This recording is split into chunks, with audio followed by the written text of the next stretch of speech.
Okay, so my name is Waboy, and I'm one of the two Citizen Empowerment Coordinators here at American Promise, and welcome to the December 2018 National Citizen Leader Call, which is the last call of 2018.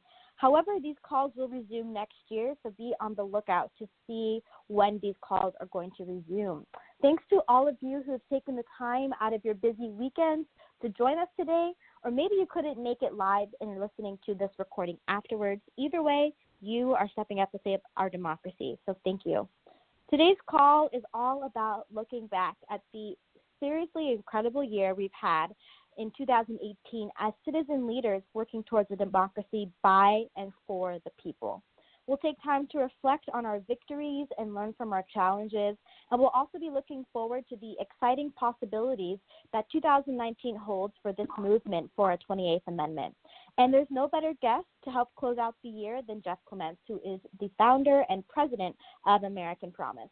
After we hear from Jeff, we'll pass it over to Ted Nape, I'm so sorry if I'm pronouncing that name wrong, and Jan Nishiyama to hear a grassroots victory all about the recent developments in the Ohio State Legislature. Afterwards, we'll go into this month's action, which is writing letters to those newly elected or reelected to Congress, asking for a meeting to discuss the 28th Amendment. We'll finish the call with a quick training on asking open-ended questions during legislative meetings. And getting your elected official or their staff member to talk about the problem of money in politics in their own words is extremely helpful in developing a relationship with them. So again, thank you to everybody who is stepping up. And if you're interested in learning more about what it takes to start an American Promise Association or APA in your community, please send me an email at wambuig@americanpromise.net.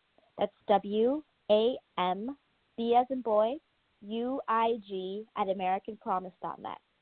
So in the spirit of celebrating this past year's victories and triumphs, I want to share this quote from Peter Drucker, who said, "Follow effective action with quiet reflection. From quiet reflection will come even more effective action." Let me just say that one more time. Follow effective action with quiet reflection. From quiet reflection will come even more effective action. And I encourage you throughout this call to reflect on the actions that you've taken either individually or within your APA to help advance our nation towards this amendment. Maybe you hosted an event or spoke with a member of Congress or their staff or a family member or friend about this growing movement. Maybe you donated your time or your money towards this cause, or you joined or started an APA. In any way that you have stepped up to save our democracy, thank you, and I hope that you reflect on those incredible steps. And at the same time, I encourage you to challenge yourselves on how you can improve next year, how you can use me or my coworker Azer to help empower you in whatever capacity you see fit and can fit into your schedule and getting this movement going. In 2019, let's stand our past successes and take it to the next level as citizen leaders. And before I pass it over to Jeff, I want to give you a quick idea of the kind of people that are on this call and that we're talking with. Now, Jeff, I know that you know who they are, but I just want to take a second to brag about all of the incredible citizen leaders that have done amazing work this year. So you're talking to a group of citizen leaders who had 17 meetings with members of Congress or their staff last year, but this year we had 136 meetings so far, so an incredible growth so far. You're also talking to a group of citizen leaders who had 26 media pieces published last year, but this year we were able to completely demolish that number and publish a total of 91 media pieces this year so far. And that's just a really small idea of the kind of people that we're talking with today. They're committed to action, and they're committed to getting this amendment passed. And with that, I'm very happy and pleased to pass it over to Jeff, a founder and president of American Promise. Hi, Jeff. Hey, well, boy, how you doing? Great. Great. Well, hey, thanks so much, and thanks to all of you for being on this call, and for those who are listening in later on the recording. It's really a privilege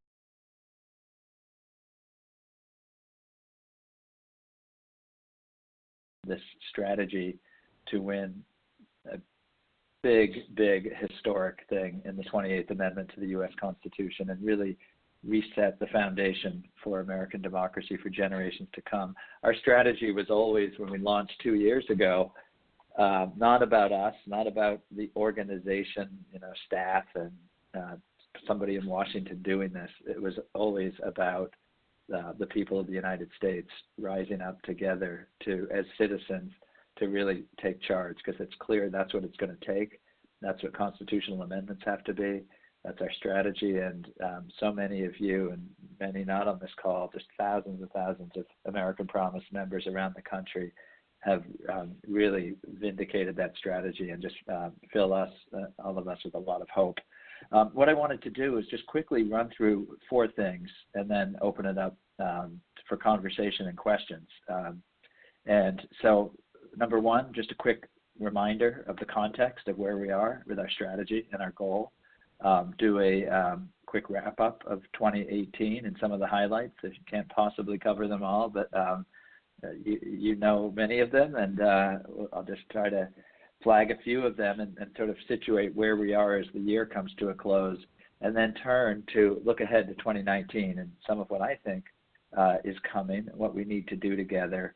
And then, as I said, make sure we have some time to get your questions and conversation going on this. So let me just set the table with the constitutional amendment. I know many of you can say this better than I can now about why we need an amendment, but this is not just a negative thing about money isn't speech, or corporations aren't people, or the Citizens United was wrong. We, like all of our generations of Americans before us, seek a constitutional amendment because we have rights, and we're really looking to win vindication of what we call the American promise, that we the people have a right and a duty to have reasonable limits on election and campaign contributions and spending, because otherwise we have oligarchy. We have government of the money of the few rather than government of the people. We have a right and a duty to distinguish between citizens, human beings, and big corporations in setting the rules, or we end up being a sort of global, as Representative Jim Leach, former congressman from Iowa, says on our advisory council, we turn into a corporatocracy or an oligarchy. And we all have a right to equal representation.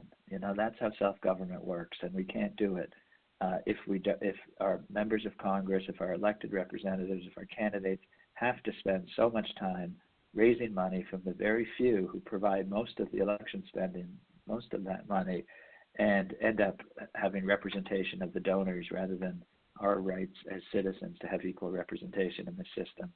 And we need checks and balances, or democracy doesn't work. Self-government doesn't work. So this amendment is like all of the constitutional amendments before. It's about making self-government, making equal citizens governing together actually possible.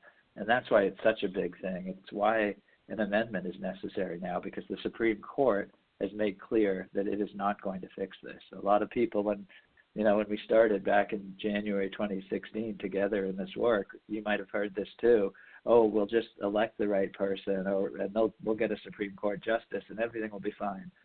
We never believed that. We knew it would take not just one party, or not just one candidate, or not just one justice, but really we're in a historical, perilous time for American democracy, and it's going to take the big work of all the citizens and this constitutional amendment. So this last election, I'm going to spend some time on the highlights, but the lowlights were as bad and getting worse in terms of the problem and why we need this amendment. Most expensive midterm election in history. The media kind of celebrated high turnout. That meant 50%. That means half of Americans who could have voted aren't bothering to vote, even in a very high-profile kind of midterm election. We've had massive spending by super PACs, special interests, corporations, unions, everything else. More than $2 billion has been run in just through the Republican Governors Association, Democratic Governors Association, U.S. Chamber of Commerce, just 3 of the front groups for big corporate money and union money and other money pouring in. And the most recent poll had by a 2-to-1 margin American voters saying they don't think their vote matters because of the control of money over the election system. So these are the stakes. This is why we work so hard to heal the partisan divide so that we can do this big thing of a constitutional amendment. You know this, I think. A reminder of what we need and why cross-partisan is not just nice and not just a good idea for a people that want to live together. It's absolutely necessary to our strategy because amendments happen only with that strategy. We need 67 senators. We need 290 House members. That's 2/3 of Congress. And we need ratification in 38 states. That's going to take a lot of Americans working together. And so that's our strategy, our 10-year plan. We're now 2 years in to this 10-year plan to win this.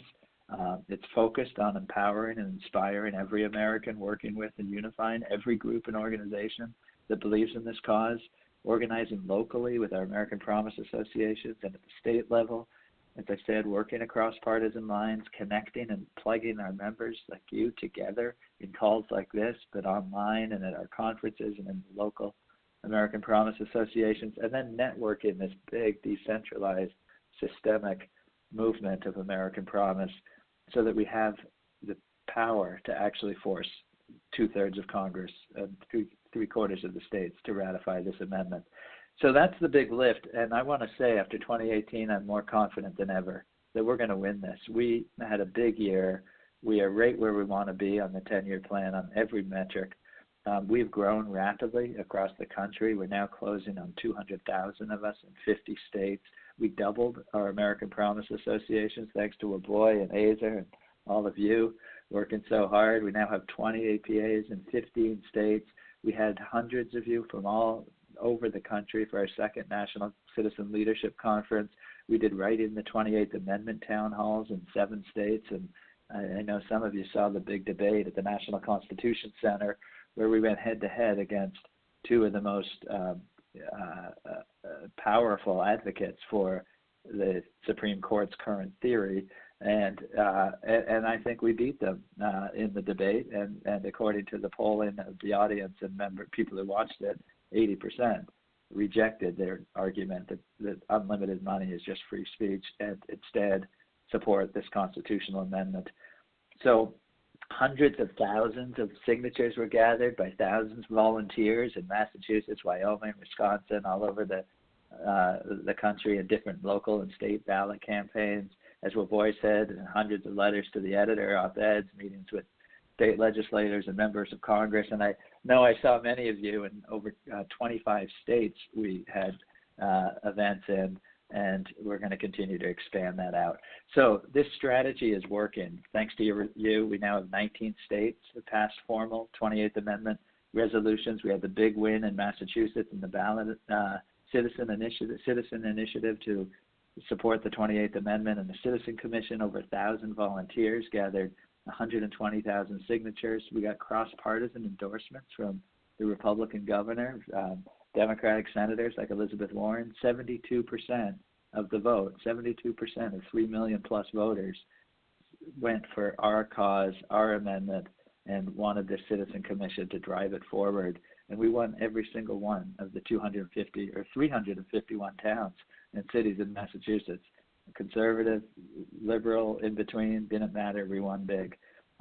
So we saw that in Wisconsin with George Penn and Wisconsin United to Amend, racking up another 9 cities and towns, passing ballot initiatives. I think their average win is around 80+% over 100 cities and towns around Wisconsin.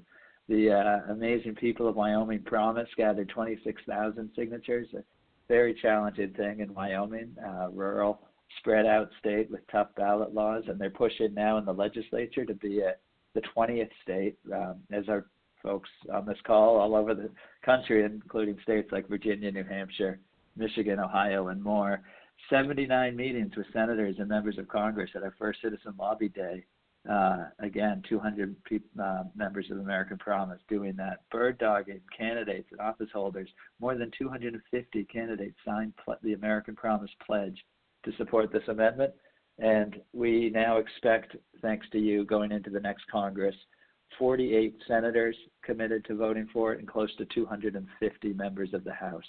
So if you track what our goals were and where we are in driving to 67 senators and 290 House members after the 2020 to 2022 time period for this amendment, we're right on track. And I have to thank you. I got to hand it to American Promise members around the country. Just so inspiring. So looking ahead to 2019, and then I'll stop so we can have some conversation. We are going to be doing replicating and expanding what's working and building deeper and supporting more where we need to do that. We're going to bring on 2 new citizen empowerment coordinators to double our resources with Waboy and Azer, and triple and beyond our number of American Promise associations, and bring a deeper level of support and structure to your efforts in the states and in your communities.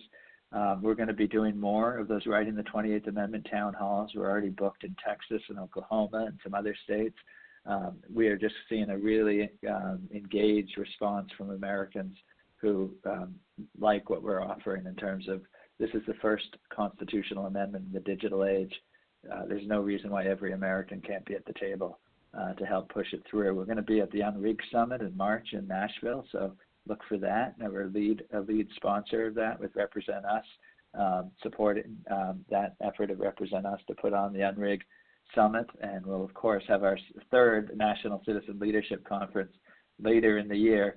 Now, here's the thing, the 2020 election, as you know, is going to be here before we know it. And it's not a lobby effort of some high-paid lobbyist to get Congress to do it. It's the work that we're all doing locally that makes it possible for us to have the impact in Congress. So we need to expand in 2019 and 2020 the candidate pledge program, the local and state resolutions, those letters to the editor. Believe it makes a difference.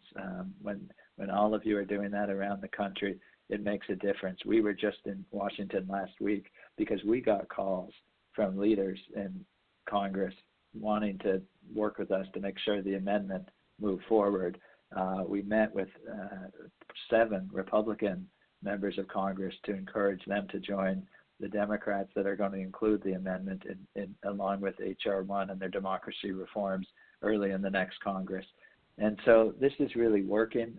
So I would just close my part and then open it up to some questions with a big thank you, a reminder to renew your membership in American Promise. We can't do it without all of us being members together and growing this. So go on to AmericanPromise.net if you haven't already and renew your membership for 2019 so we can start strong. And get active and more active in your local American Promise Association, or think about starting one if you don't have one in your area. And let's expand this group. Let's expand this network. Tell all your friends. Tell your family. Give American Promise memberships for your holiday gifts this year. Let's see if we can double and triple our reach, and we'll have incredible impact then. So those are some things. We'll talk more. I really looking forward to hearing what Ted and Jan have to say. I know we had a big week in Ohio, and so many of the states around the country are going to be in play for us this coming year, and it's all possible because of you. So thank you so much, and I'll stop there and turn it back to Waboy and look forward to some conversation with you. Thank you so much, Jeff. Now, if you have a question for Jeff, please press the number 1 on your keypad so that I can call on you. And then once we get some people with their hand up, we'll start the question and answer. So just press the number 1 on your keypad so that I can call on you.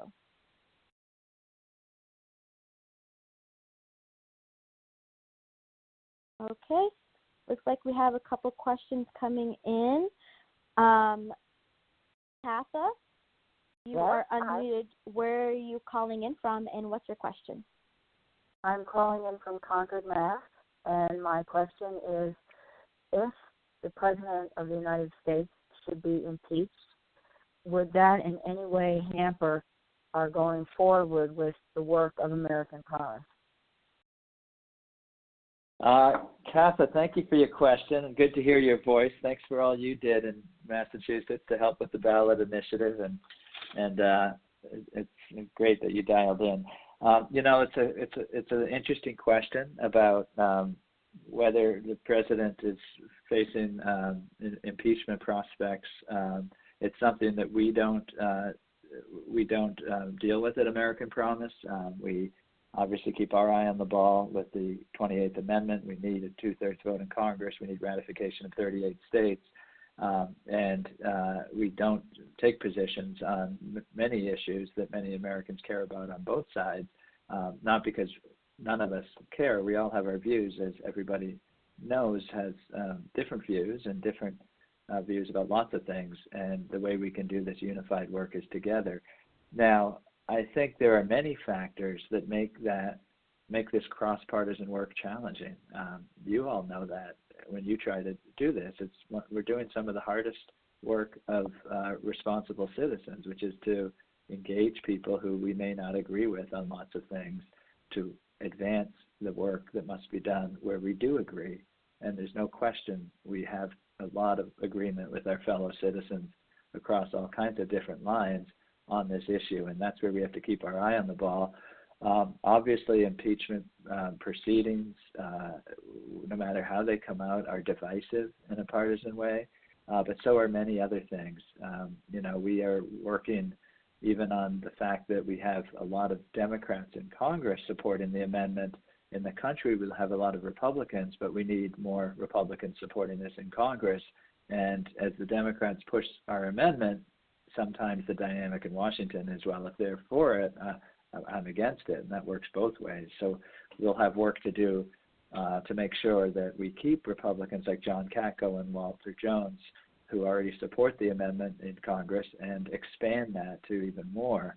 And that will be true of any other proceedings that happen in Congress or in the country, that there'll be divisive times. We know that, and we have to all keep our eye on the ball, have our views, take our, vote as we think right, take our actions as we think right, but at American Promise, try to hold our country together to move forward. And I'm confident we will.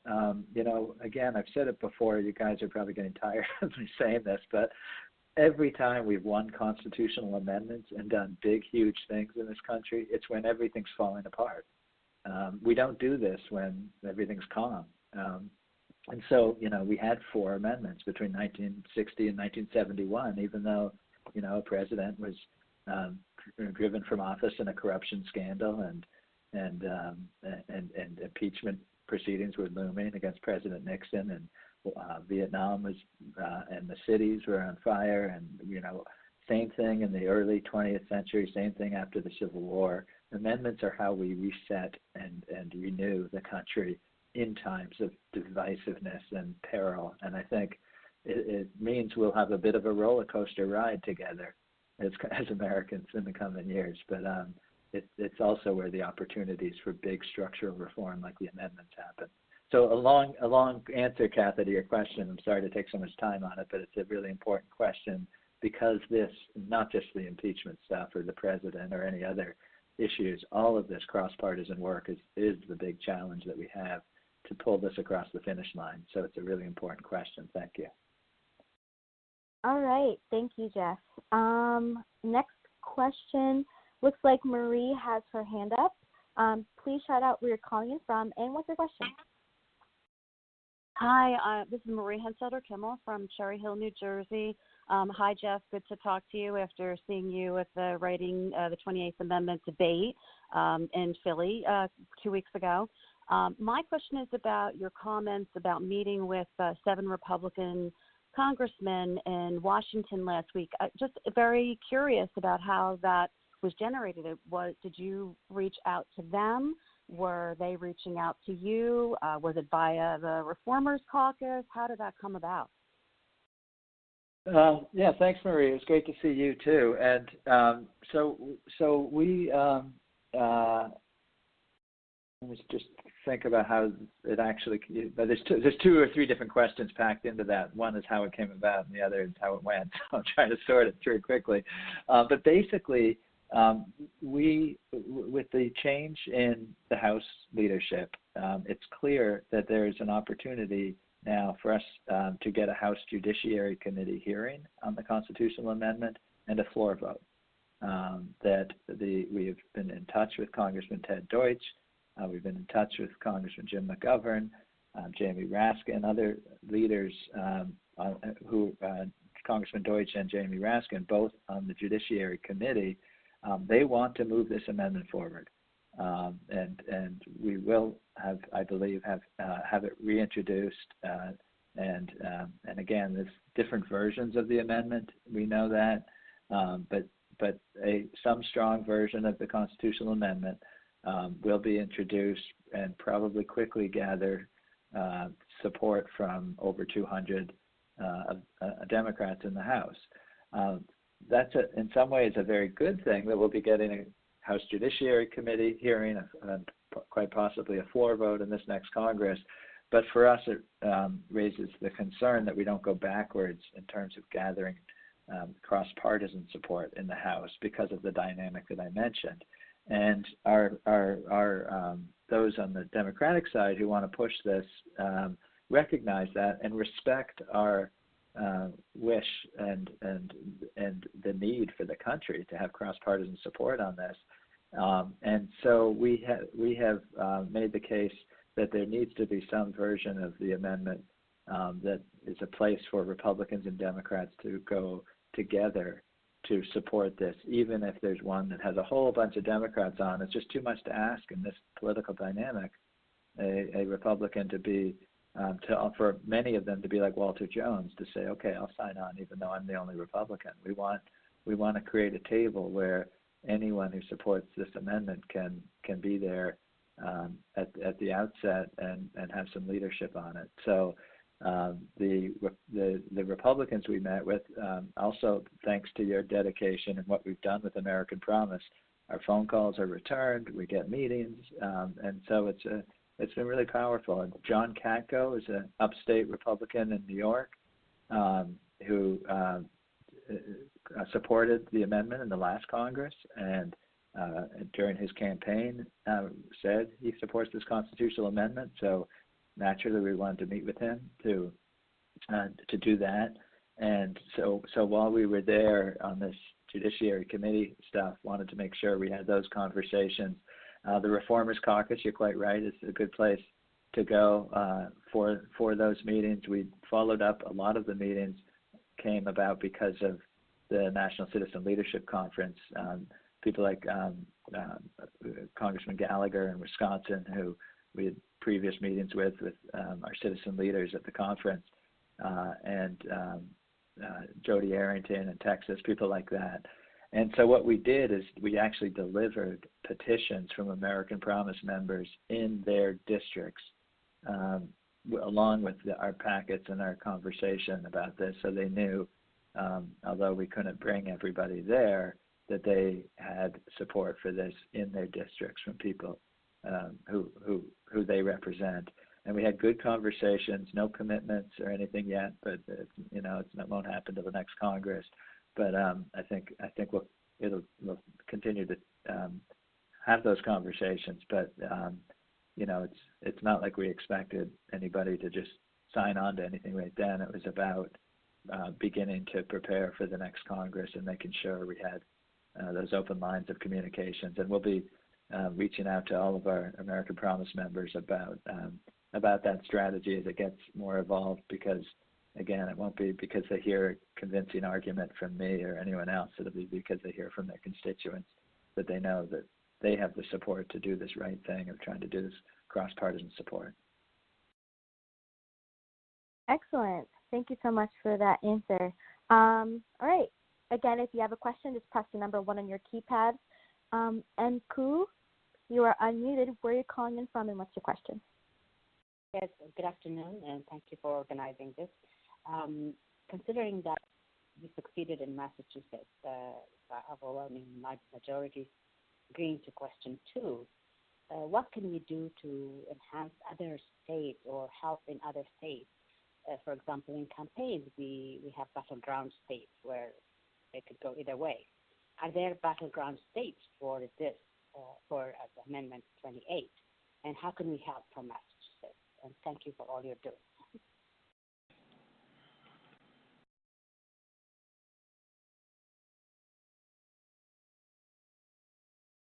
Hey, Jeff, I think we can't hear you. Oh, I'm sorry. I think I was on mute. So thank you for that question. Thanks for your help and support on the ballot initiative in Massachusetts. And how can we help in other states? And is the question. And so the first thing, though, is if you're in Massachusetts, we're going to be having another call Monday night about the setup of the Citizen Commission and how we can work here in Massachusetts to expand this and make sure the Citizen Commission actually works really well. So if you didn't see that email, check in with Waboy and she'll make sure you have the dial-in number for Monday night. We do hope, just as we were inspired by ballot wins in Montana and Colorado, we in Massachusetts inspired by those ballot wins, and in California and Washington State and the signature efforts of Wyoming Promise to get to the ballot.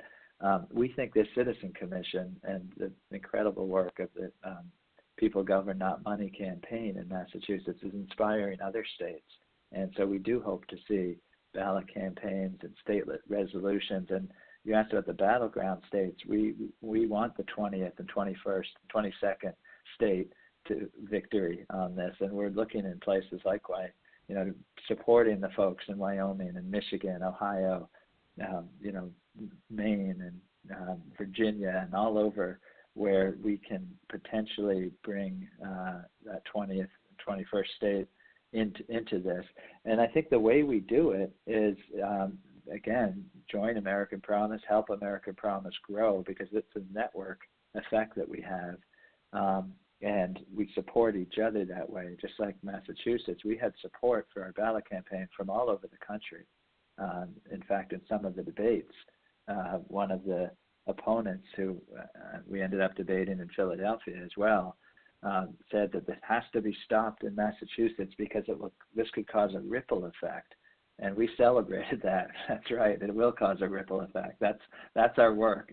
So the number one thing for the ripple effect is make sure it works well here to implement this ballot initiative, and then support our folks around the country. And the way we do that is by building out the American Promise Network, getting on these calls just like you're doing, going to the national conferences, keep pushing this out in social media, connecting that in a network kind of way, because that's what keeps us going. If it just feels like you're all alone and you do that letter to the editor and you think nobody reads it or nobody else is doing anything, it's easy to get discouraged. But when you see that there's thousands and thousands of us in every state doing this, it's really inspiring. And I think that inspiration, that belief that we are going to do this together is really what makes it actually happen. So we just have to keep doubling down on this, keep expanding our network like this. And American Promises and the resources we bring, like Waboy and Azer's work and so much else, is how we can do that and keep us together and growing stronger as a network. Absolutely. All right. Ellen, you are unmuted. Where are you calling in from, and what's your question? Hi, it's Ellen Greenbush from Port Clinton, Ohio. Jeff, I had a question that kind of builds a little bit on Marie's, and that is that in Ohio, we think we found an amendment that the Republicans can get behind. And with the Democratic House coming into power in 2019, how can we be sure that we find an amendment that not only Republicans in Congress will support, but when it's sent back to the state, it's something that our state Republicans will support? Yeah, great question, Ellen, and thanks. It was good to see you in Ohio this year, and I'm sorry I missed you on the last trip, but I heard it went really well. So thanks for all you're doing there in Ohio. It's a key battleground for us. And I think the answer to the question is how do we make sure not only that we're winning over cross-partisan support in Congress, but that we're doing so with an amendment that can get strong support in 38 states. And I think it's exactly what you're doing, and that is the strategy. That's why we do these state resolutions. That's why we do the work at the state and local level, we sometimes think of it as pre-ratifying. If you were at the conference and remember marching behind the New Mexico folks and our American Promise flag, and our friend Steve Lipscomb bringing the bagpipes as we delivered the New Mexico resolution to the Senator Udall and other of the New Mexico delegation in Congress, that is part of showing that it starts at the state level, so that we are building the support for the amendment principles in the state level about what this amendment should do, so that when it gets, then Congress in some ways is a result of that, so that the states, we want 38 states to be ready to ratify this amendment even before Congress votes for it. And I think that the way we do it to make sure it'll have support is, as I said, these conversations, we have to understand what are the principles that really matter, what are the words that make it either easier or harder for Republicans and Democrats to be on the same amendment language. And that's partly what the Writing the 28th Amendment town halls is for, too. So it's just a lot of conversations. It's like anything else when it's a big piece of legislation. And, of course, constitutional amendments is the biggest thing you can have. And so that's the reason we think it's not just the right arguments that, some people bring to Congress. It's really about the thousands and thousands and thousands of conversations that we have as members in this American Promise movement with our local state reps, with our members of Congress. And I know, Ellen, you've experienced this. I know I have, and so many others. We learn from those conversations too. It's not just we're not just broadcasting to try to inform our legislators. We hear back from them and learn about, what are the issues that they need to have addressed in order to support this. What should the language exactly be? And so, we think we're, as I said, on schedule for that. We have, I think, pretty much emerging consensus around the notion that,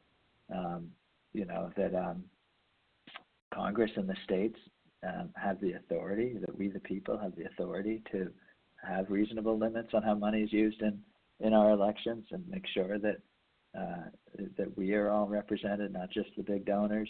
That we are, I think, seeing a consensus about corporations and what not being the same, not treated the same way as people. But I think we hear from our Republican friends more often that they have concerns about concentrated money coming in from unions, and we need to address that and take that seriously, and we do. And so those conversations help get us to a consensus in the country, that is a constitutional consensus. In other words, meaning that we can have Republicans, Democrats, Independents support this, whether it's in the states or in Congress. Okay, thank you, Ellen, for that question. We have time for one more. John Boyer, you are unmuted. Where are you calling in from, and what's your question? Yeah, hi, I'm calling from Annandale, Virginia. And we had a wonderful training session this week with Boboy. It was great. And coming out of that meeting, we decided that the most important thing is to try to find Republicans in the state of Virginia who would support such a resolution. And so this morning I went to a constituent meeting with my delegate, who I've known for 15 years, asked whether he knew about American Promise. He was a little vague about it, but he sort of knew it. And I asked him who could he recommend to us in the General Assembly that we could begin trying to talk to about this, who's Republican. And he had to think.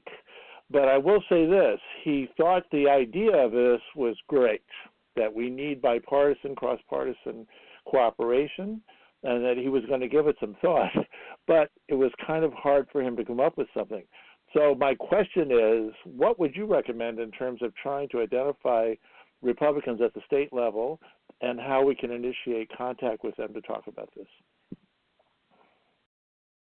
Thanks, John, and thanks for your efforts in Virginia. I have a sort of specific point and then a more general point, but I know that we did an event in Richmond not long ago with John Pudner, who's president, as many of you know, head of Take Back Our Republic, a conservative right-of-center campaign reform organization. They support the amendment. and we often work with them in outreach to Republicans. We had good meetings in Richmond. Senator Amanda Chase, a Republican, supports this in the Virginia legislature. So that's a good sort of beachhead for these conversations.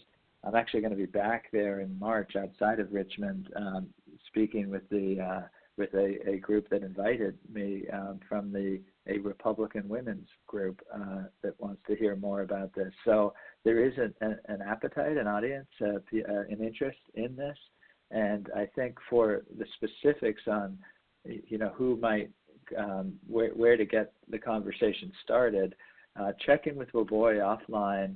And we'll put our heads together with John Pudner, who's, as I mentioned, Take Back Our Republic, but he's originally from Virginia, and I think we can brainstorm about some specific folks. And then I think the message, the more general message I'd have is sometimes in this work, the messenger matters, and so it's sometimes valuable to step back from just trying to find the right Republican to talk to in the legislature and focus on the local organizing and be thinking about, are we able to have Republicans who to talk with in our community? Where are the business folks supportive? We're working on starting more and more local business councils for this. And sometimes you find that you can work with someone in your community who's really interested in this, and you have a community event or an American Promise Association event, and you find the independents, Democrats, Republicans in those events, and then we go to the strategy of, okay, now let's have a meeting with a member of the assembly or the state legislature. Let's make sure that people in that meeting reflect the voices that the representative you're talking to is more likely to hear or to be surprised about, like, oh, my Republican friend, from the Rotary who owns the local businesses here. That's interesting. I think I'll listen a little further maybe than he might have if it was a sort of Democrat progressive who voted against him in the last election. And I'm simplifying for illustration's sake, but the point is the messenger can matter, and having the local support, and that's why the American Promise Associations and local organizing is so important, because often it's showing the cross-party support in the community makes it more likely that you get that meeting, that you get a respectful conversation going, and that you get the results you're looking for, getting support from that Republican or Democrat or independent. Okay, thank you so much for those fantastic questions, and thank you all for your participation, and of course, thank you, Jeff, for your answers and for shining light on the victories we had this year and getting us excited about 2019. Now remember, if you had a meeting with an elected official, you have a media piece published, we want to make sure that we include them in next month's total, or rather next year's total as we begin 2019. So if you've ever accomplished one of those things, go to connect.americanpromise.net, and on the Action Center drop-down menu, you'll see Citizen Uprising Reporting Forms option, and just use the proper reporting form to let us know about your success. Okay, I'm now going to turn it over to Azer Cole, the other Citizen Empowerment Coordinator, who's going to introduce to today's grassroots victory and lead us through the training. Hey there, AC. Hey, Woboy. Hey, Jeff, and hey, everyone on this call. So nice to hear so many familiar voices, and we're going to talk about this month's action and training in just a few minutes. But first, I'm just thrilled to welcome on a joint grassroots share today from two people who I've gotten to know pretty well, Ted Kanapke and Jan Nishimura, two leaders from the Central Ohio American Promise Association, who've just been on fire. Ted's going to talk about what it was like to get the group off the ground, which is a huge victory in itself. And Jan's going to share a little bit about their recent, really exciting legislative activity out in Ohio. So, hey, Ted, thrilled to have you on the call. Thank you, Azar. It's great to be here and great to be involved. Real quickly, the Central Ohio American Promise affiliate grew out of a meeting last May at Ohio State University, which included a panel discussion which was moderated by Jeff Clements and involves law professors and a number of concerned citizens. After meeting Azor at that event, and along with other American Promise leaders. We organized and held 4 training sessions, July through November, plus a couple weeks ago a Democracy is Brewing event, which was very successful. As a result, there are about 115 people in our membership base who have indicated interest in this cause. Now, everyone on the call knows why a 28th Amendment is needed, and all Americans, regardless of political affiliation, need to support it if we're going to regain a true democracy. The challenge, as I see it, is getting the word out so that people realize that campaign finance abuse is not a separate issue. It's really a standalone issue, not a standalone issue, but rather is at the heart of most of the problems facing current citizens and generations that will follow. And those issues include, obviously, climate change, healthcare costs, public safety through environmental standards, including drinking water, reasonable regulations on weapons, just to name a few. But at the heart of those issues is the fact that votes have been bought, and we don't get the vote of the power of the vote of the individual citizen.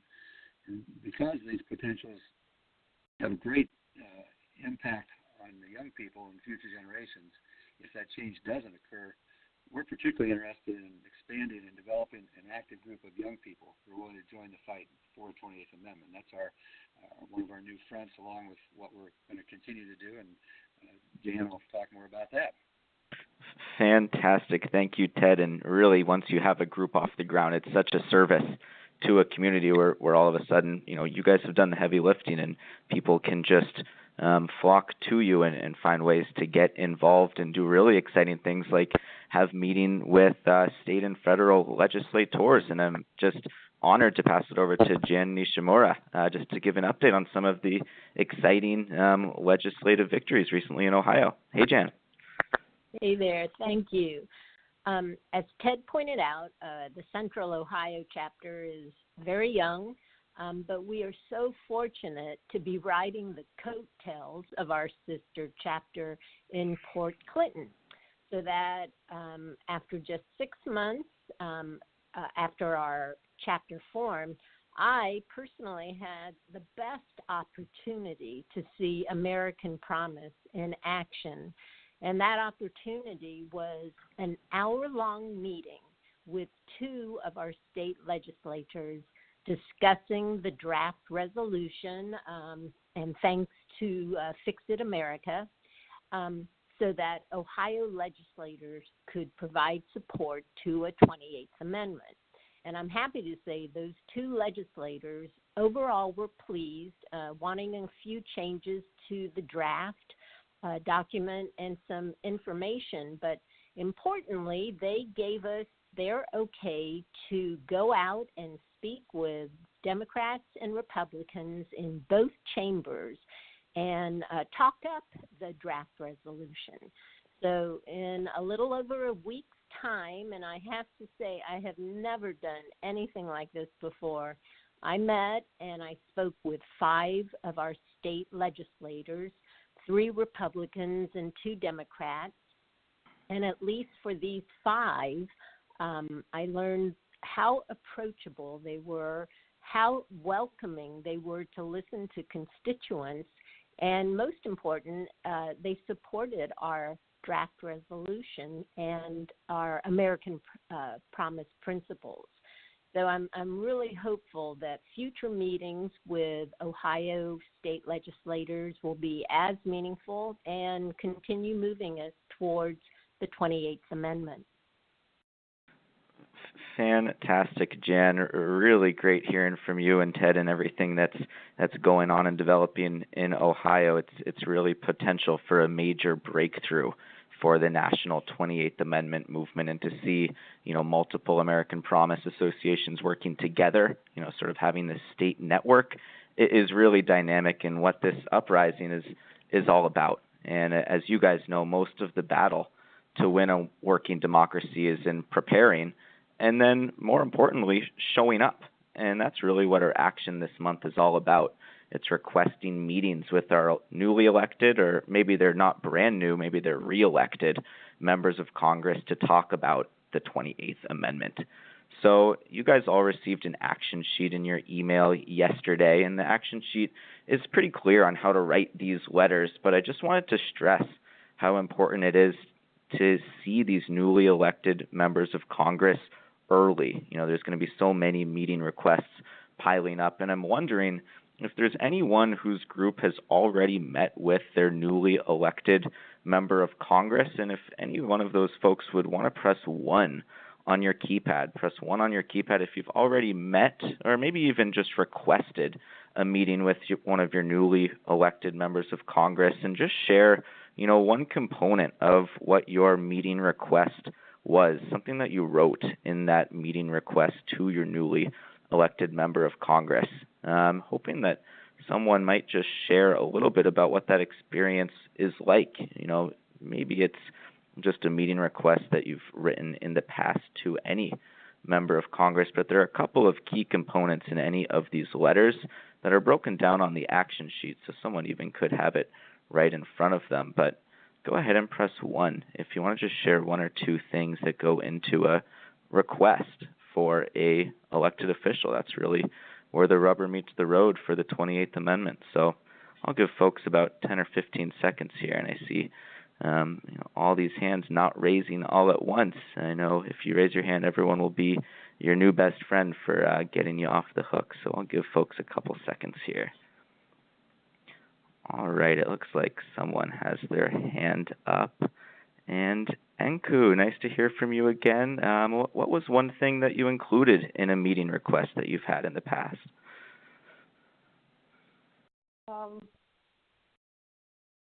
How to actually, what I had is we talk to each other a lot, but we don't really go out and reach out to inner city, urban areas, or in areas where it was underserved. So I would like us to do that because they're affected also the most, because they can't pay all these campaigns. They can't pay a lot for campaigns, and they're left behind. So we should make every effort to go out and reach out to urban areas and underserved areas. That's what I would. Absolutely, and my New Year's resolution.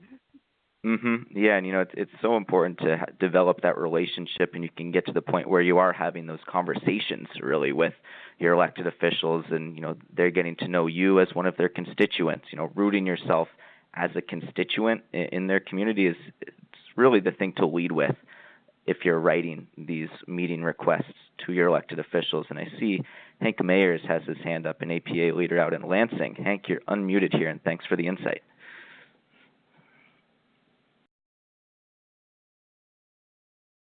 Hey there, Hank. You might have to unmute yourself, but wanted to hear about one component that you include in these meeting requests. Thanks for pointing out you weren't hearing me. Yes, I have muted it. Okay. What we've done so far is actually we initiate the request via phone. We don't send a letter or email. We actually call up the office and explain that we are working on big and dark money in our elections, and that we are organizing to address the issue and would like to talk with the rep or the senator about that and share our observations, as well as get the office holders' views and an opportunity to talk about it. In one of the meetings, we also found that the individual, particularly this was a person who had just been reelected, or not reelected, she actually just got elected, and we offered, and she gratefully accepted our offer to provide her with data as we get it, to keep her informed as to how things are evolving with the problem of big and dark money in politics. And she gratefully accepted that. So that's kind of what we've done so far. Fantastic. Thank you, Hank. And I'd imagine, similar to a letter requesting a meeting, if you're calling someone up on the phone, you're first letting them know a little bit about yourself. You're a constituent, something about your place in the local community. Maybe you're active in a local church. You went to this high school, something along those lines. And, secondly, making a clear ask so the person knows what you want to talk about, the 28th Amendment and money and politics issues. And you might even follow up with some background information, which it sounds like you do, in support of your argument. And the fourth component of any of these letters is just repeating the ask, saying thank you, and requesting a response. And if you are writing a letter, sometimes following up with a phone call about a week later is the exact right thing to do. So we'll send that action sheet out again on Monday. Again, you have it in your email from yesterday's email about this call. But we're now going to get to the training part of this call, which is all about practicing asking questions during these meetings with legislators and really asking open-ended questions to get our member of Congress or a member of their staff or a state legislator, say, really talking about money and politics issues in their own words. This is a major, major part of any meeting, and it's really where you're going to learn the most about the best path forward with this particular person. So, for example, you might ask your member of Congress, can you describe the fundraising process on Capitol Hill? Or what do you think of Supreme Court decisions like Buckley v. Vallejo or Citizens United versus the Federal Elections Commission? And for each, be prepared to follow up with questions. Say, when they respond, consider other questions that could have them think deeper. Questions like, why do you think that is? Or could you say more about that? Or I know you think this way, but what would it take to change your mind? And I was in on some meetings in Ohio with Jan and Ted just a couple weeks ago and watched them do this very thing where we had an aide and he wasn't super forthcoming with information, and then we just started asking him questions, let him do the talking, and all of a sudden the whole mood in the room just did a complete 180, and all of a sudden we knew how to progress with this particular person. So we've got a couple minutes left on this call, but I'm going to ask for a brave volunteer to press 2 on your keypad, and in this role play, you'll play yourself, someone who is in one of these meetings and who asks me, I'll play your member of Congress, an open-ended question, and then follows up with another question. And the goal really is just to get me to keep talking. So if you want to be this brave volunteer who has the last word on this call, press 2 on your keypad. And again, everyone will be super appreciative and just wowed by you stepping up and doing this role play, talking about how we're doing open-ended questions. So I'll give folks a second here to press 2 on your keypad if you want to practice asking these open-ended questions to your member of Congress.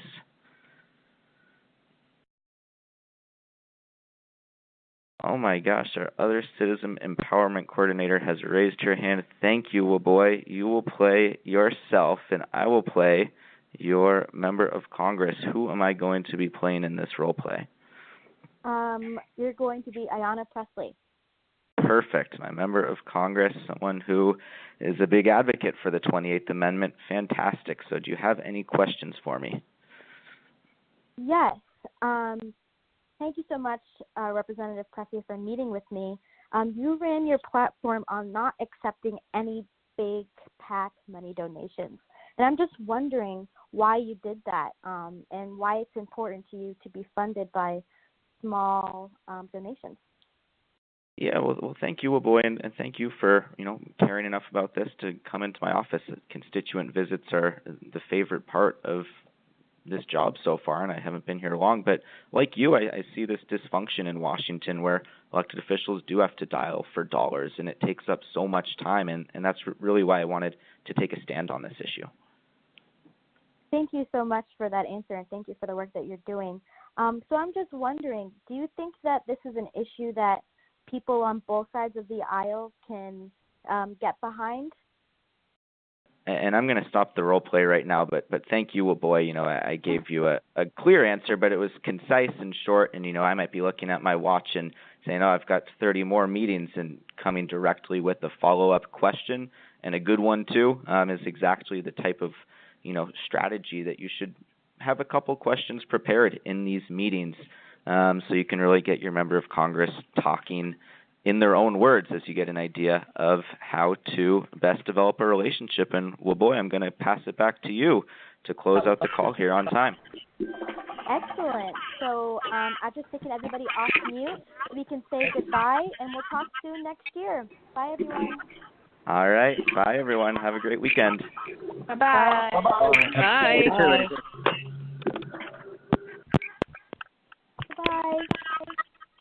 Thanks, you guys. Have a great rest of your day. Onward and upward.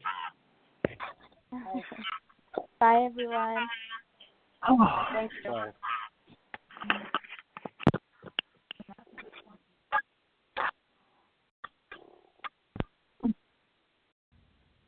Bye.